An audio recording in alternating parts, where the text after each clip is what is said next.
Hey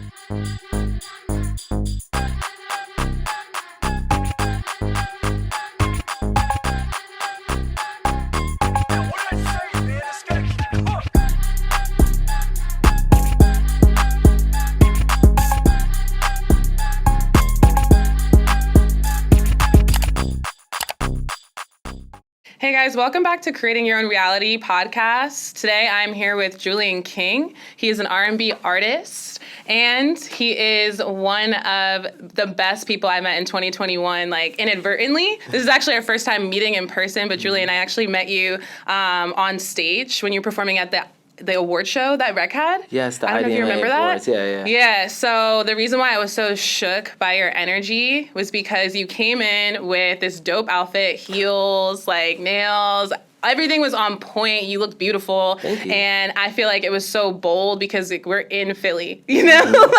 We're in Philly in the midst of like mad, like masculine types of energy vibes, like toxic masculine vibes all around us. But you maintained your energy. Yeah. You maintained your aura. You maintained your presence. And you gave, I could feel you put it all on the stage. Oh, thank you. I could feel you take the wave of the energy of the room and create it for yourself, and then everybody else was feeling it. That's so crazy you say that, because I feel like that's what I felt like I needed to do. I had already, I was last, so the energy was already set amongst the audience and even everyone in rec, and I felt like I was like, okay, bitch, it's given very much. You gotta create this field and then just key in the field for 20 minutes. Yeah, and for those of you who didn't see the show, Julian dropped down to the floor in these heels. It wasn't you really put it out there. And for me, I'm actually awkward at dancing, and I feel kind of uncomfortable in my own body a lot of the times. That could be from whatever childhood trauma that I had, or just my past experiences. And I look at you and I feel like you are in your body, you're in the music. Wow, thank you. And I'm just wondering, how did you, what was your journey like, and how'd you get there? Okay. Well, hey, y'all.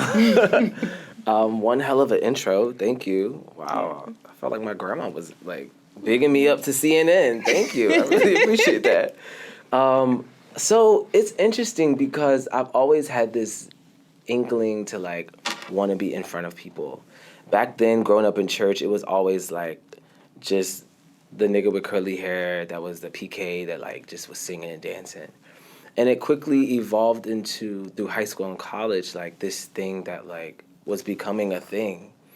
And I still was very unsure in high school and college because I was trying dancing, and I was student council and Bible study and morning and afternoon announcements and all the theater productions and in the parades. And I just was doing everything because at that point, going from church to the real world, it was oh snap, I don't have to say Jesus every 30 seconds, and I could really, do things for, people.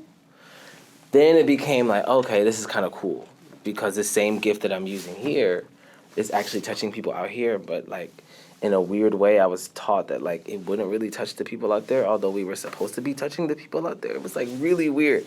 But through high school and college, it became a thing, and, funny story, in college, I ended up becoming a reference singer for one of my friends, which quickly turned into A&Rs asking yo, who's this? And then that's kind of how I became an artist. But still, as an artist, I was very apprehensive at times because I had this background. So I came from a very meek background, which was we were taught to think for ourselves, but not really think for ourselves. And I'm trying to be this artist thing, but still didn't know who I was. And then I went to China for a year. I lived there for a year. Girl. What? A year. When was this? What year? This was 2017 to 2018. Okay. And what part? So the first half of my trip, I was in Changsha, Hunan, which is where they recorded most of the Avatar film, the Blue People Avatar. Yeah, those mountains and stuff, that's in Hunan. Yo, a kid from Philly just... What? And then after that, so that part was very depressive because no one spoke English. I had to learn Mandarin. I had to I was alone a lot. I feel I watched every Black classic, every Medea, every Harry Potter, every Twilight, everything movie while I was there, just because I was alone. Then I end up flying to Guangzhou, run into Jessie J in the airport. We meet in Kiki, and then my life kind of like changed. It was like fun. I made a bunch of like Russian and like real African and like Brazilian friends, and at that point it was kind of like, okay, bitch, you're here for like 6 more months. You need to get it together because you don't want to leave this 6 months and be like, I just wasted an entire 6 months in China. And then I was having so much fun, I didn't want to leave. But in that whole year, I really got to know exactly who I was. I got to reflect on the things that I felt like I didn't do the best at. And I got to think about like how I wanted people to perceive me, what I really wanted to give to the world, and how bright my light was. And after that trip to China, that's when I booked the Motown show. That's when The Voice called me and asked me to come in and sing for them. And that's when my life really, I feel like, began. Yeah. So it's definitely been a journey.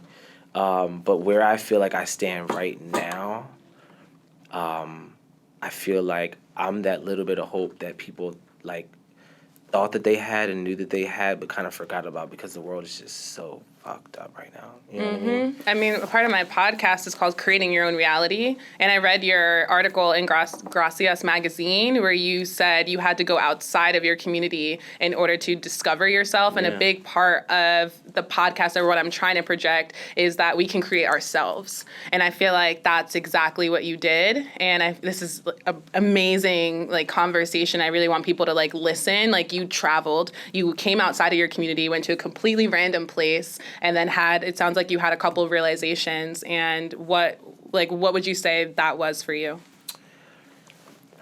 Well, I don't want to be like super religious because I'm not that girl anymore. But what I will say is that being out in China, I was talking to a lot of different types of people who spoke different languages and were brought up differently.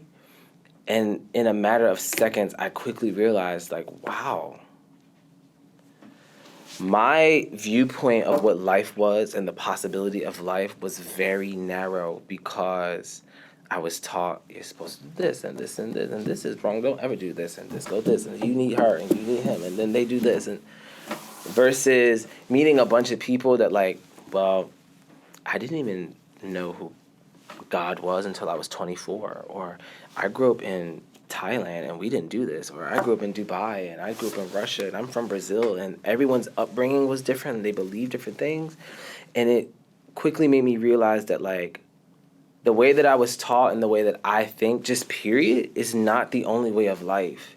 And I think the problem that we have as humans is that it's like the way you believe has to be right. And if anyone believes anything then you're all going to a very bad place and bad things are going to happen to you, in a nutshell. Mm-hmm. And I realized that everyone's life was different and that there's more than one possibility. Even from a religious standpoint, like God gives you free will to be able to create your own reality and to be able to like create this world. He doesn't necessarily give you free will to just go and do bad things and drink and do drugs and kill and stuff, but like you still are able to create your own reality. And in that reality is so much other possibility of like treating people kind and treating animals kind and like being nice to old people and like doing things for others and like life. You understand what I'm saying? Absolutely. And that was one of the biggest things I learned. I was like, wow, okay. You mean to tell me that I can touch like multiple people? That's weird. And you know it was crazy. I'm sorry to cut you off. No, I apologize. Go for it. Over there in China, niggas didn't know who I was, where I came from, who my grandfather was, who my mother was, who my family was, how much money I had, what schools I went to, what gift I had. They just saw this thing that was like beaming energy and light that attracted them to it. And that's what I found myself being. And I'm like, okay, so I kind of get to like just be. Because back at home, whether you believe it or not, we all make decisions based upon what our mother's going to think, what our father's going to think, who our family is. Did we come from religion? Are we black? Are we gay? Are we this? We are like slaves to religion, race, it's all of it. Yeah. And over there, I didn't feel that way. I definitely had a ball in China. Like, I spent so much money with so many rich people from all over the world doing things that I don't want to talk about on this podcast. But what I will say, oh no, we gonna go there now. I've had it all. I feel like I've done it all, and Wow. it has just opened my eyes that the world is just so much bigger than what I feel and what I believe and what I was taught in this little bubble that I was in.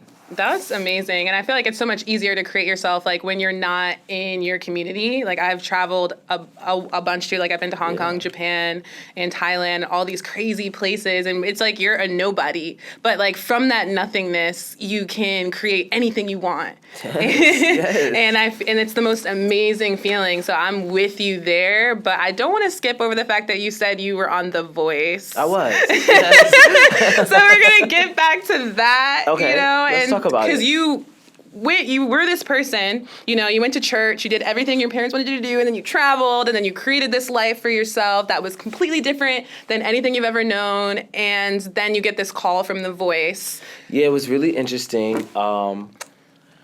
It was an Instagram DM before it was a call. Oh, what? They DM'd No, you? they really did. It was actually weird. I was sitting in my phone like, is this spam? Like, do I click this Google link? And they reached out and they were just like, hey, well, before I left for China, I ended up auditioning for The Voice here in Philly. They had auditions at a studio on 7th Street. I think it was like Larry Gold. Well, Larry Gold shut down, so maybe it's like Milk Boy now. But I auditioned there previously, and then they hit me up. I didn't make it, but it hit me up a year later. It was like, hey, like, we've been following you for the year. Like, we'd love for you to come in. They've been following you? What? I drove to Brooklyn and sang for the girls, and then the legendary girls emailed me and told me to come to LA, and then that's how I got on the show. Did they pay for your flight? I don't know why I need to know this. Did they pay for my? When Did they pay for my? Mm-hmm. What? Yes, they paid for my flight, and they reimbursed me for my luggage, and they paid for my driver to get from there to the hotel, and they paid for my hotel, and they paid for my food. And What? Don't play with me, NBC. I'm hollering. That's awesome. Yes. Were you nervous? Like, what was that experience No shade, like? I actually was. You can't really see from my audition video, but I was sweating profusely. I had on all white, so you couldn't really tell. It's a good color to wear when you want to sweat, but I was like drenched. And then I remember when they hit the buttons, like, I was so worried about my mom and my brother, like, y'all came all the way out to LA for this shit. Like, let me just get through it and sing, and at least, regardless of what happens, it'll be a good performance. Right. And then I didn't realize till like close to the end, I'm like, oh snap, they both turned around, and oh shit, John Legend blocked Adam. That was kind of cool. Dude, that's insane. And then the crowd, and then the adrenaline. No, like, did you black out? It was fantastic. I still talk to some of my friends there, Sean Sounds and Beth and Calvin and Kennard. Like, I still talk to a lot of them. And I'm so grateful because being away from America for a year, I felt like displaced a little bit. So to be able to come back and then be put on television, it was kind of just like, this nigga ain't go nowhere. In everyone's faces, right? Yeah, it was a great summer awesome. filming that and doing the Motown show in Atlantic City. And then when the show hit, my life kind of changed a lot. Like, a lot of people started like really like banging with me. So when you have a big moment like that, how do you take that and you use it? And I know you created a bunch of music. So how are you taking that moment and using it to catapult yourself further? Well, I started with Made in China, which is the album that kind of explained that year of me being there. And then because we were in the pandemic, a year later I released an EP called Take Out, which was like an extension of that album. I went to David Maliwa's down the street, and we just filmed in the car, and I just released some remixes and some unreleased songs, just as like a thank you for people for rocking with me in the pandemic, because like life was getting really good, and then the pandemic hit.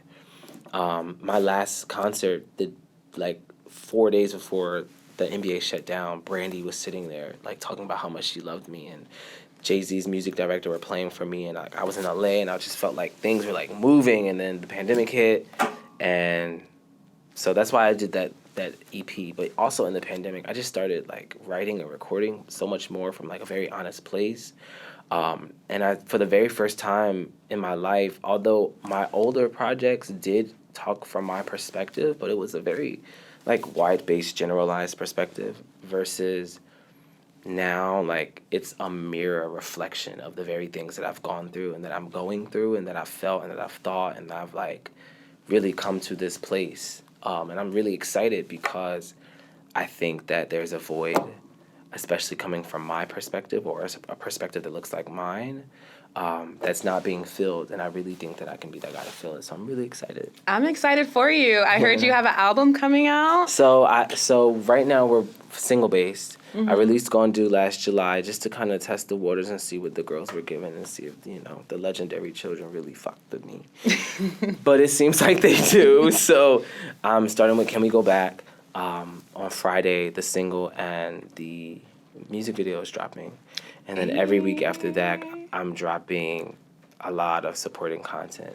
Acoustic performances, live performances, a performance here at Rec Philly, a performance in New York from Major Stage, just like a lot of really cool shit.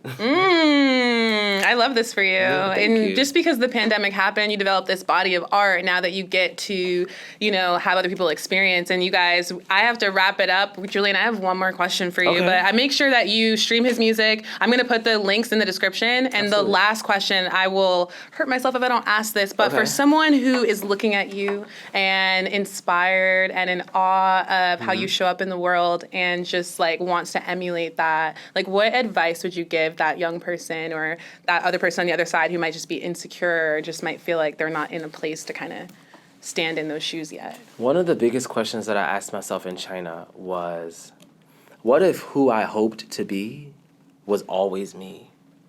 And I really sat with that for that entire time I was over there, and I'm like, I really feel like if you feel an insecurity, it's because you have this thing or something that is different from those amongst you. But you're already that thing. It's just your job to water and nurture it and really walk into that. And I really believed that I was this person the entire time. I just didn't have the playground that was capable of handling who I was and what I was at that time, which I'm okay with because I now know how to protect myself and I also know how to walk in authority. But who I had always hoped to be, this beam of light, this inspiration, this artist that gives people hope, someone who creates music that makes people cry, who I had hoped to be was always me the entire time. And when I realized that, and when you realize that, that's when the power really comes. Then you start feeling like Mufasa and shit. Thank you so much. We're gonna end it right there. That was perfect. You guys, this man, he's the real deal. In person, online, I swear. And make sure that you follow Julian. Make sure you support him and his music. Please. His album will already drop because this is gonna happen after the album release. But I'm going to put the links everywhere in the description. Please. And thank you so much for coming on my Absolutely. podcast. Thank This you is for having me. amazing. And thank you for sharing, your energy and your light with me. Absolutely. I'm gonna come back and then we can have some cocktails or something. Oh, good idea. We can bring some wine. Oh my God. Okay, guys, if you want Julian to come back, make sure you comment and like and share and make sure you subscribe. Don't forget to subscribe to the podcast, and I will see you next week. Bye, guys. We gotta get drinks. Yes. You're so right.